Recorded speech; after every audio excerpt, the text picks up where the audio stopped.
نحمد صلی اللہ رسول الکریم اما بعد۔ ایک اہم وقت کی ضرورت کے تحت درخواست اور وقت کی ضرورت، بلکہ اس سے آگے بھی میں جاؤں گا کہ ایک تنبیہ غیبی جس کی طرف بڑا ضروری ہے کہ ہم اس وقت آنکھیں کھولیں، اس کا تدارک کریں، اور اس کا تدارک اس آفت کا ظاہری سے پہلے باطنی ہے۔ ہمارا مسئلہ یہ ہے کہ آج ہم ہر بات میں اتنا ظاہر میں پڑ گئے ہیں کہ ظاہر کے سبب اختیار کرنا بالکل منع نہیں ہے، بلکہ ہمیں تو حکم ہے۔ اللہ نے یہ دنیا دارالاسباب بنائی ہے، تو سبب اللہ کا حکم ہے، ہم اختیار کرتے ہیں۔ میں بات آپ سمجھ گئے ہوں گے، یہ سیلاب کے حوالے سے بات کر رہا ہوں، یہ بارشیں تباہ کاری سے۔ اس میں کئی عبرت کی چیزیں ہیں جو ہمیں دیکھنی چاہیے اور ہوش کا ناخن پکڑنا چاہیے، اور پھر ایک اس بات کا ادراک کرنا چاہیے کہ یہ مسئلہ پیدا کیوں ہوا اور اس کا حقیقی حل کیا ہے۔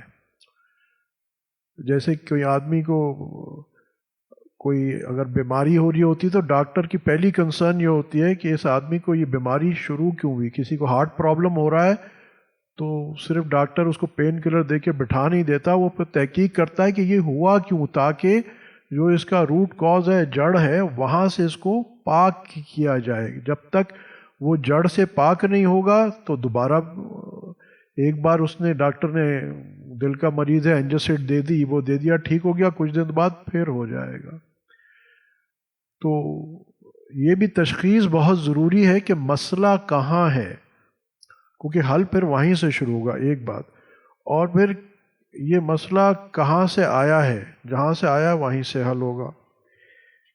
تو مختصر یہ جو فی الوقت بارشوں کی کیفیت، اس وقت اللہ نے ہمیں تو یہاں بڑی عافیت سے رکھا ہے، شکر الحمدللہ، اس کی مہربانی ہے، مگر ہمارے لاکھوں بھائی پاکستان میں گھر کے بغیر ہو گئے۔ ذرا ایک منٹ سوچئے کہ جو زکوٰۃ دینے والے تھے آج زکوٰۃ لینے والے بن گئے۔ ایک منٹ سوچئے۔ آج ہمارا مسئلہ یہ رہتا ہے کہ ڈیپ پین پیزا آرڈر کریں یا بگ میک آرڈر کریں، اور کسی کا یہ مسئلہ ہے کہ اس کو آج کھانے کو میسر نہیں ہے۔ جو کل تک صاحب استعداد تھا، لوگوں کے گھر، مویشی، ایک منٹ کے لیے سوچئے تو صحیح، یعنی آج تو بے حسی ہماری اتنی ہو چکی ہے کہ لوگوں کی جانیں جا رہی ہیں، اور ہمارے صاحب اقتدار اور سیاستدانوں کو اپنی سیاست سے فرصت نہیں ہے۔ اور ہماری صفت یہ ہے کہ ہم ایسے بے حس، بے غیرت لوگوں کی ابھی بھی پیروی کرنے کو تیار ہیں۔ ان لوگوں نے تمہاری قبر حشر میں کیا کام آنا ہے، یہ تو تمہاری دنیا میں کام نہیں آ رہے، جن کے پیچھے تم اللہ اور اس کے رسول کے روزہ اقدس پہ بدتمیزیاں کرنے کو تیار ہو، اور کیا کیا ان کی مدح میں اللہ اور اس کے رسول سے بڑھ جاتے ہو۔ یہ وہ ہیں جو آج اپنی سیاست چمکانے میں لگے ہوئے ہیں، اور لوگ بے گھر، بھوکے پیاسے، بچے جو انہوں کے بہہ گئے ہیں۔ کتنا عبرت کی بات ہے کہ یہ کیا ہے، یہ دکھا رہا ہے کہ یہ اللہ کا عذاب ہے۔ پہلا نقطہ میرا یہ ہے، سمجھو یہ اللہ کا عذاب ہے، اللہ کی رحمت نہیں ہے۔ گورا تو ہمیشہ اسی پہ زیادہ، جی climate change, El Nino effect, یہ ہو گیا، وہ ہو گیا۔ اللہ کے بندے مسلمانوں تو جانو کہ اللہ پاک قرآن میں کہتا ہے واللہ غالب علی امرہ ولکن اکثر الناس لا یعلمون، اللہ اپنے ہر امر پر غالب ہے مگر اکثر لوگ نہیں سمجھتے۔ تو پہلے یہ جانو کہ یہ اللہ کا عذاب ہے، اور ہماری حرکتیں ہمیں نظر میں آ رہی ہیں، کیا چیز ہم نے نہیں چھوڑی۔ ابھی ہمارے رول امین بھائی وہاں سے آئے ہیں ٹنڈو آدم سے، تو یہ بتا رہے تھے کہ جو 11,500 یا 6,000 8,000 کا تمبو ہے وہ وہاں 25,000 کا بیچ رہے ہیں۔ ان للہ و انا الیہ راجعون۔ کل ایک ساتھی بتا رہا تھا کہیں ڈیرہ غازی خان میں کے علاقے میں کیا کہ وہاں چپس کا پیکٹ 200 روپے کا بیچ رہے ہیں۔ اللہ اکبر، بے حسی نہیں ہے۔ یہ اللہ کی رحمت ہمارے پہ لائے گی ایسے لوگ کہ جو اس وقت مخلوق اللہ کی سخت پریشان ہے۔ چلو بھائی تم نفع بھی اپنا کچھ لینا چاہتے ہو تو لے لو، اگر بیچ بھی رہے ہو تم یہاں اس طرح لوگوں کا، ایک بھوکے آدمی کا گلا اس طرح کاٹ دو، یہ ہماری بے حسی۔ اور ہم کون ہیں جس کے بارے میں آپ صلی اللہ علیہ وسلم نے فرمایا کہ میری مفہوم ہے جس کا، امت تو ایک جسم کے مانند ہے، جب ایک جگہ درد ہوتی ہے جیسے ہمارے دانت میں درد ہوتا ہے تو آنکھ سوتی نہیں ہے، سو جاتی کیا ہماری آنکھ کہ جی دانت میں درد ہے نا، سارا جسم بے چین ہو جاتا ہے۔ آج اتنی، خدا کے بندو سوچو تو صحیح، اور یہ بھی سوچو کہ یہ عذاب ہم پہ کیوں آیا ہے، کوئی وجہ تو ہے کہ یہ عذاب آیا ہے۔ جا کے دیکھیے تو صحیح ہم کیا نہیں کرتے۔ رمضان کے مہینے میں اللہ نے کراچی پہ تو بڑی رحمت کی ہوئی ہے، اللہ کا شکر ہے کہ یہاں تو الحمدللہ کچھ نہ کچھ روزے کا اور نمازوں کا کچھ نہ کچھ اہتمام ہے۔ آپ اندر جا کے دیکھیں، جو جماعتیں اندر جاتی ہیں اور سب، آپ خود بھی جا کے دیکھیں، رمضان کے مہینے میں کوئی اہتمام نہیں، نمازوں کا تو کیا ہی پوچھنا ہے۔ تو اب آپ بتائیے کہ آخر میں یہ اللہ کی رحمت آئے گی، اور پھر یہ کہ لوگ مر رہے ہیں اور یہاں ہم فائدہ اٹھا رہے ہیں۔ اور پھر ایسے دیکھیں اعمال ہمارے حاکم ہوتے ہیں، آتا ہے روایت میں جس کا مفہوم ہے کہ تمہارے اعمال تم پہ حاکم ہیں، اور پھر ایسے میں یہ حکمران اور یہ جو ہمارے صاحب اقتدار سارے لوگ ہیں، یہ ظلم، یعنی یہ ظالم ہیں جو ہم پہ مسلط کیے گئے ہیں، ان کو بلیم مت کرو، یہ ہمارے اعمال ہیں دراصل، کہ جن کو زیادہ محبوب ہے کہ جا کے جلسے اور جلوسے کریں جبکہ لوگ مر رہے ہیں۔ اللہ اکبر، پتہ نہیں شاید کوئی کتا بھی مر رہا ہو تو انسان کو غیرت آ جائیے، ہمارے ان لوگوں کو غیرت نہیں آ رہی، اور ہم ان کی پیروی میں اور پتہ نہیں کیا کیا۔ تو یہ لوگ حشر میں کیا کام آئیں گے کہ دنیا میں ہمارے کام نہیں آ رہے۔ عقل کی آنکھ کھولو، فَاعْتَبِرُوا يَا أُولِي الْأَبْصَارِ، یہ تم پہ عذاب مسلط ہے اللہ کے بندوں۔ اب روٹ کاز میں نے آپ سے عرض کر دیا ہے، تو روٹ کاز جب تک دور نہیں ہوگا، روٹ کاز کیا ہے؟ جب تک توبہ رجوع اللہ نہیں ہوگی مسئلہ حل نہیں ہوگا۔ جتنے بھی اسباب تم اختیار کر لو مسئلہ حل نہیں ہوگا۔ میں نے پہلے بھی دوست احباب سے سب سے درخواست کی بھی ہے، دوبارہ کرتا ہوں کہ کم از کم روزانہ 1000 مرتبہ استغفار دل کی حضوری کے ساتھ ضرور پڑھا کریں۔ رات کو کم از کم 2 رکعت صلاۃ توبہ اور اللہ سے حاجت کہ اللہ رحم فرما، ہمیں ہدایت دے، یا اللہ ہمیں معاف فرما، امت کو ہدایت دے، ہمارے گناہ معاف فرما۔ یہ ہمارے گناہوں کی سزا ہے، نہیں سمجھو گے یہ سزا بڑھ جائے گی۔ ہم یہاں کل وہ ایک کون ساتھی آئے ہوئے تھے، عمران شاید آپ بتا رہے تھے کہ وہ بتا رہے تھے مینگروو والے جو یہاں مینگ لگائے کہ بھئی کراچی جو ہے ویسے بھی نیچے ہے، ایک سونامی کی مار ہے۔ ہم یہاں سمجھتے ہیں نا ہمیں کیا ہو سکتا ہے، ارے وہ تو وہاں سیلاب تھا، دریائے سندھ گزرتا ہے، اللہ کا قہر کسی چیز کا محتاج نہیں ہے۔ 2005 میں زمینیں ہل گئی تھی نا، کشمیر میں کون سا سیلاب آیا تھا، ذرا زمین ہلی، آپ دیکھیے، یاد ہوگا جن کو تو یاد ہوگا کہ اس زمانے میں کتنی تباہی آئی تھی۔ یہ اللہ کے قاصد ہیں، سمجھ جاؤ سمجھ جاؤ سمجھ جاؤ۔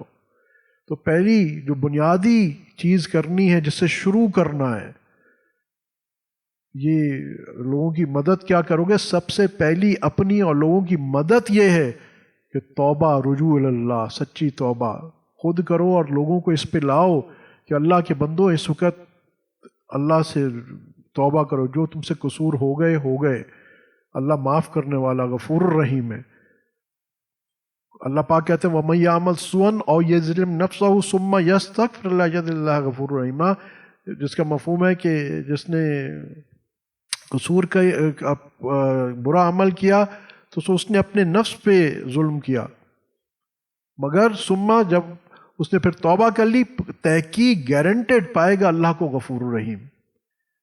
تو آج سب سے پہلا کام توبہ، اپنی توبہ، امت کی طرف سے توبہ، استغفار کی کثرت، یہ حقیقت ہے جو آسمان سے یہ عذاب روکے گی، یہ وہ حقائق ہیں۔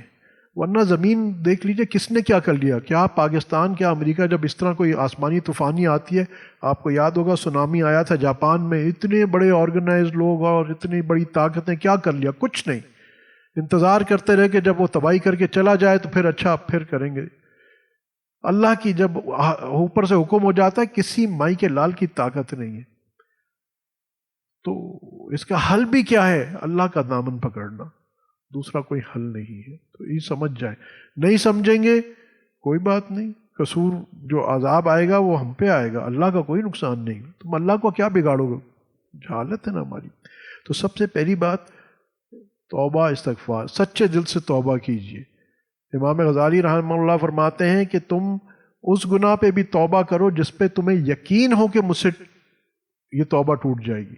3 وجوہات کہتے ہیں کم از کم پچھلے گناہ معاف ہو جائیں گے. دوسرا، ہو سکتا ہے تم توبہ کرو اور تمہاری موت آ جائے. تیسرا کہ تم سمجھتے ہو تم وہ گناہ نہیں چھوڑ سکتے، اللہ تو گناہ چھڑوا سکتا ہے. تو ایک بات یہ کہ اب یہ سب ہم سب کے لیے ہے، کسی دوسرے کو نہیں. میں بھی، آپ بھی، ہم سب روزانہ صبح شام ایک تو توبہ کریں، توبہ کے نوافل پڑھیں، حاجت کے نفل پڑھیں کہ اللہ یہ امت پہ حال آیا ہوا ہے، ہمارے بھائی اتنی تکلیف میں، اللہ تو مدد فرما. خالق وہ ہے، مالک وہ ہے، رازق وہ ہے. ہم کسی کو کھانا نہیں پہنچا سکتے، کوئی کچھ. اللہ ہمیں ذریعہ جتنا چاہے بنا دے، ٹھیک ہے، مگر انسان کے بس میں نہیں ہے، اس کے بس میں. تو ایک تو حاجت اس سے مانگ کے، ہم نے اپنے شیخ حضرت مولانا شمس الرحمان صاحب دامت برکاتہم عالی سے یہ سیکھا، دیکھا ان کی زندگی میں کہ جب کوئی پریشانی آئی سب سے پہلا عمل، باوضو رہتے ہیں پھر بھی تازہ وضو کیا، 2 رکعت حاجت کے اللہ کے آگے پڑھے، پھر اگر بیماری ہے تو ڈاکٹر کے پاس گئے یا جو بھی کیا. تو یہاں بھی وہی ہے کہ توبہ، رجوع اللہ سے توبہ، دن بھر استغفار کے کتنے فضیلت آتی ہے. وہ وقت نہیں ہے، موضوع بھی نہیں ہے اس وقت. بہرحال اس سے اللہ کا غصہ ٹھنڈا ہوتا ہے. پھر یہ کرنے کے بعد پھر اب اسباب اختیار کریں. اور اس وقت یہ ہم سب پہ، میں سمجھتا ہوں، میں کوئی مفتی تو نہیں ہوں، مگر اس وقت یہ ہم پہ لازم ہے کہ ہم جس طرح بھی اپنے بھائیوں کی مدد کر سکتے ہیں کریں، جس کے ذریعے بھی کر سکتے ہیں کریں. یہ نام نمود دکھاوے کا وقت نہیں ہے، سیاست چمکانے کا وقت نہیں ہے. یہ اللہ کے بندے پریشان ہیں، اللہ کی رحمت کو. بہت سارے لوگ آتے ہیں جی ہم پریشان ہیں، کاروباری پریشانی ہے، گھریلو پریشانی ہے. تم تو اللہ کے بندوں کی مدد کرنا شروع کرو گے، اللہ تمہاری مدد کرنا شروع کرے گا. یہ حدیث میں آتا ہے، میں اپنے سے نہیں کہہ رہا ہوں، کہ جب ایک مسلمان دوسرے مسلمان کی مدد میں لگتا ہے تو اللہ اس کی مدد میں لگ جاتا ہے. حدیث کا مفہوم ایک بات. تو اس وقت جیسے بھی ہو، اچھا ہر آدمی اپنے تیک مدد کر سکتا ہے، ضروری نہیں کہ اس کے پاس کوئی پیسہ ہو. ہر آدمی کوئی اپنی دعاؤں سے مدد کرے، تہجد میں اٹھے روئے امت کے لیے. اور آج جو حالات میں لوگ آئے، کرنے والی ذات اللہ کی ہے، یاد رکھیے گا. تو اپنی دعاؤں سے بھی مدد کرو، امت کی طرف سے استغفار سے بھی مدد کرو. جس کو اللہ نے حیثیت دی ہے وہ مال سے مدد کرے. جس کو کوئی ڈاکٹر ہے، کوئی ایسی چیز ہے کہ جو اپنی ایکسپرٹیز دے سکتا ہے ایسے لوگوں کو، اس طرف مدد کرے. کسی کو ترغیب دلا کے، کسی کے لیے آسانیاں پیدا کر کے، اچھا میرا تعلق فلانے علاقے میں ہے، یہ فلانا کام ہو سکتا ہے، تو آپ اپنے وہ تعلقات استعمال کریں تاکہ صحیح چیزیں صحیح مستحقین تک پہنچیں.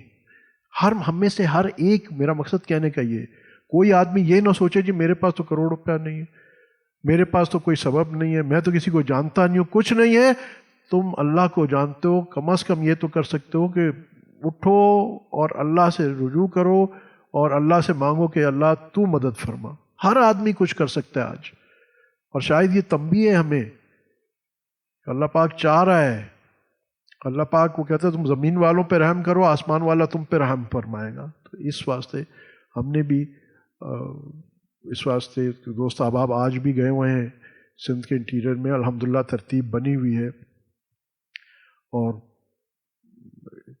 پرانے کپڑے ہوں، جیسے ہمارے ہاتھ میں درخواست کر رہا ہوں جو کپڑے دے پرانے، ان کو ذرا مارک کر دے کہ یہ مردوں کے ہیں، یہ عورتوں کے ہیں، یہ بچوں کے ہیں، یہ بچیوں کے ہیں، تاکہ پھر ڈسٹریبیوشن میں ساتھیوں کا آسانی ہو. مگر ضروری نہیں ہے کہ یہاں آپ دیں، آپ کہیں بھی دیں، جہاں بھی اللہ کے لیے کام ہو رہا ہے، للہیت کے لیے ہو رہا ہے اور مسلمان کر رہے ہیں، یہ بھی احتیاط کریے گا. غیر مسلم قادیانی بھی کام کر رہے ہیں. ایک ہیومینٹی فرسٹ کر کے ختم نبوت والوں کی پوسٹ آئی تھی، اس سے اپنے آپ کو بچائیے گا. جو مسلمان نہیں ہیں ایسی بھی این جی اوز کام کر رہی ہیں جو غیر مسلم ہیں. جو ہمارے سنی مسلمانوں کو بھی پیچھے رکھ دیتی ہیں. تو خدا کا نام ہے ایسے سے اپنے آپ کو محفوظ. صحیح لوگوں میں ہمارے ارد گرد بہت زیادہ الحمدللہ کئی مطلب میں کس کا نام لوں، میں جنرلی کہہ رہا ہوں کہ الحمدللہ یہاں بیت السلام والے بھی ہیں اور حضرات بھی ہیں، کئی بڑے جینوئنلی الحمدللہ اچھے لوگ کام کر رہے ہیں. تو جہاں بھی اچھا کام ہو رہا ہے ڈزنٹ میٹر کوئی، آپ بس یہ دیکھ لیں کہ وہ مستحقین تک پہنچ جائے. اس وقت ہم سب پہ یہ لازم ہے. تو اس طرف تھوڑی ذرا توجہ کیجیے. افسوس کا مقام ہے کہ آج لوگوں کی ساری توجہ کرکٹ پہ ہوگی، ادھر ہوگی. اس وقت تو رجوع اللہ. آپ کہیں گے جی کرکٹ دیکھنے میں کیا حرج ہے؟ جی کوئی حرج نہیں ہے، مگر اس وقت تو رجوع اللہ نہیں تھا کہ ہم یہ وقت ضائع کرنے کے بجائے اللہ کی دربار میں گڑ گڑاتے. اللہ آج ہم بچے ہوئے ہیں کراچی والوں، اللہ نے ہمیں بچایا ہوا، اس کی مہربانی ہے، ہم میں کوئی صفت نہیں ہے. آپ دیکھ ہی رہے ہیں کہ ہمارا آج کیا حال ہے، اس کی مہربانی ہو گئی. مگر بہرحال خود بھی ڈرنا چاہیے، اور جو بیچارے پریشان حال ہیں آج تو ان کی فکر کرنی چاہیے. تھوڑا بہت جو بھی کر سکتے ہو، اللہ پاک کے نزدیک کوانٹٹی امپورٹنٹ نہیں ہے کہ آپ نے تھوڑا کیا بہت کیا، ایک پرانی بوتل دوائی کی دے دی ہے یا 1 کروڑ روپیہ دیا، نہیں. وہ نیتیں دیکھتا ہے. کبھی یہ سوچو تو صحیح کہ یہ میرے محبوب صلی اللہ علیہ وسلم کی امت ہے پوائنٹ 1، اور میرے رب کے بندے ہیں. جو اللہ کے عاشق ہوتے ہیں نا، وہ اللہ کی مخلوق پہ سب سے زیادہ مہربان ہوتے ہیں، کیونکہ وہ کہتے ہیں یہ ہمارے محبوب کے بندے ہیں. یہ فقیر ہوتے ہیں نا، یہ کیوں اتنے پریشان ہو رہے ہوتے ہیں یا یہ بھاگ دوڑ کیوں کر رہے ہوتے ہیں؟ وہ کیونکہ یہ میرے اللہ کے بندے ہیں، میرا اللہ اس سے خوش ہوتا ہے، اللہ ان کی پریشانیوں کو ناپسند کرتا ہے. اللہ نہیں چاہتا کہ میرے بندے پریشان ہوں. آتا ہے نا قیامت کے دن ایک بندہ آئے گا، اللہ پاک اس کو مفہوم ہے کہ اس سے پوچھیں گے کہ اے بندے میں بھوکا تھا، تو نے مجھے کھانا نہیں کھلایا. اللہ آپ کو؟ بولا ہاں. میں کپڑے نہیں تھے، تو نے کپڑا نہیں پہنایا. میری چھت نہیں تھی، تو نے چھت نہیں پرووائڈ کی. تو وہ کہے گا اللہ نعوذ باللہ یہ باتیں تو آپ تو سب سے پاک ہیں. تو وہ اللہ پاک کیا فرمائیں گے؟ دیکھو میرا فلاں بندہ بھوکا تھا، تیرے پاس آیا تھا، تو نے اس کو کھانا نہیں دیا. فلاں کے پاس کپڑے نہیں تھے. یہ اللہ کی عیال ہے، اللہ کی مخلوق. یہ بھائی اپنے دلوں کو نرم کرو اللہ کی مخلوق کے لیے، غفلت سے پاک کرو. آج اب یہ مکتوب پڑھیں گے، پچھلی بار جو آئی تھی نا غفلت، یہ اللہ سے غفلت ہے کہ ہم اس موقع پہ کرکٹ میں اور فلانے میں اور کھیل تماشے میں ہیں. بھائی اس وقت تو کیا استغفار میں رجوع اللہ، استغفار، اپنے بھائیوں کی خیر، ان کے لیے دعائیں نہیں کرنی چاہیے تھی؟ آپ صلی اللہ علیہ وسلم کیا ہے کہ وہاں گہرا بادل آتا اور مسجد چلے جاتے. آپ دیکھیں سورج گرہن کے لیے مسجد پہنچ رہے ہیں، چاند گرہن میں مسجد پہنچ رہے ہیں، ہر چیز میں رجوع اللہ، رجوع اللہ، رجوع. آج اتنی بڑی آفت آئی ہوئی ہے، پوری دیکھا جائے تو پوری دنیا پہ یہ مہنگائی کی عذاب، اور ہمارے ملک میں بالخصوص کتنے عذاب، ہر آدمی پریشان ہے. یہ عذاب الہی ہے، یہ عذاب الہی ہے. یہ ٹھیک بھی کیسے ہوگا؟ یہ ٹھیک بھی ایسے ہوگا جب اوپر سے حکم ہوگا، جب ہم اوپر رجوع کریں گے اور اس سے غافل نہیں ہوں گے. آج تو ہم کلی اتنی مصیبت آسمان گر رہا ہے یوں سمجھیے، اور ہماری غفلت کی ابھی بھی انتہا ہے. ہم کن کن چیزوں میں مشغول ہیں؟ اپنی لایانی عیاشیوں میں مشغول ہیں، گناہوں میں مشغول ہیں، ہمیں احساس ہی نہیں ہے. تو سوچ کی بات ہے، خود بھی اور اپنے دوست احباب تک بھی یہ بات کہیں کہ یار کیا ابھی بھی وہ وقت نہیں آیا کہ ہم جاگ جائیں؟ یہ کیسی دیکھو نا ہمارے ہاں کیا ہمارا حال آ گیا ہے کہ آج ہمیں تبلیغ اپنے لوگوں میں کرنی پڑتی ہے، مسلمانوں میں کرنی پڑتی ہے کہ بھائی مسلمان بن جاؤ. تبلیغ تو غیر مسلم میں ہونی چاہیے. آج ہم کتنا نیچے اتر گئے. ہم تبلیغ کسی غیر مسلم کا تو تب کریں گے کہ جب ہم خود کہیں پہنچے ہوں، خود کوئی نمونہ بنے. یہ سارا جو اتنی بڑی مولانا الیاس رحمۃ اللہ نے محنت کی کس واسطے؟ اس فکر میں کہ مسلمان تو مسلمان ہو جائے. آج تو مسلمان ہی سمجھتا کہ دین کوئی بیکار چیز ہے. نیٹ رزلٹ یہ ہے، سمجھتے رہو تمہاری مرضی، اللہ کا عذاب آئے گا تو تم پہ ہی آئے گا، اللہ کا کوئی نقصان نہیں ہوگا. اور اللہ سے رجوع کرو گے اور جو طریقے اللہ نے بتائے ہوئے، یہاں میں بڑا سائنٹیفکلی آپ سے بتاتا ہوں، اللہ کی سافٹ ویئر پروگرامنگ یہ ہے کہ تم رحمت کھینچنا چاہتے ہو. اب دیکھو ہم فضائل اعمال میں نہیں پڑھتے کہ روزی کی برکت نماز میں ہے، میں ایک چیز بتا رہا ہوں آپ کا. تو وہ سافٹ ویئر پروگرامنگ ایسی ہے، ہمیں لگتا ہے کہ ہم نماز پڑھیں گے تو ہمارا گاہک چلا جائے گا یا یہ نقصان ہو جائے گا، وقت ضائع ہو جائے گا. اللہ سبحانہ تعالیٰ کہہ رہے ہیں کہ نہیں، میں نے سافٹ ویئر پروگرام ایسے کیا ہے کہ نماز پڑھو گے تو تمہاری روزی میں برکت ہوگی. انہوں نے اس کو کوالیفائی کر دیا اس کے ساتھ. ہم نہ مانے پریشان ہم خود ہوں گے، اور آج وہی ہو رہا ہے. رجوع اللہ کا وقت ہے. اور دوسرا کہ جہاں بھی ہو، الحمدللہ بہت سارے حق اور اچھے لوگ کام کر رہے ہیں، آپ جہاں بھی تعاون کر سکتے ہیں کریں، مگر اس وقت خدا کا نام ہے اس طرف. اور ایک میں کیوں اتنا کہہ رہا ہوں اس میں، تاکہ ہمیں خود بھی احساس پیدا ہو. آج مسئلہ یہ ہے کہ ہم صرف کوئی پیسے دینا، قمیض دینا، کپڑے دینا مقصود نہیں ہے، مگر یہ احساس کہ آج میرا کوئی بھائی ہے جو اس قمیض سے محروم ہے، یہ دل میں احساس کڑن، یہ بڑا ضروری ہے. اللہ پاک ہم سب کو صحیح عمل کی توفیق عطا فرمائے.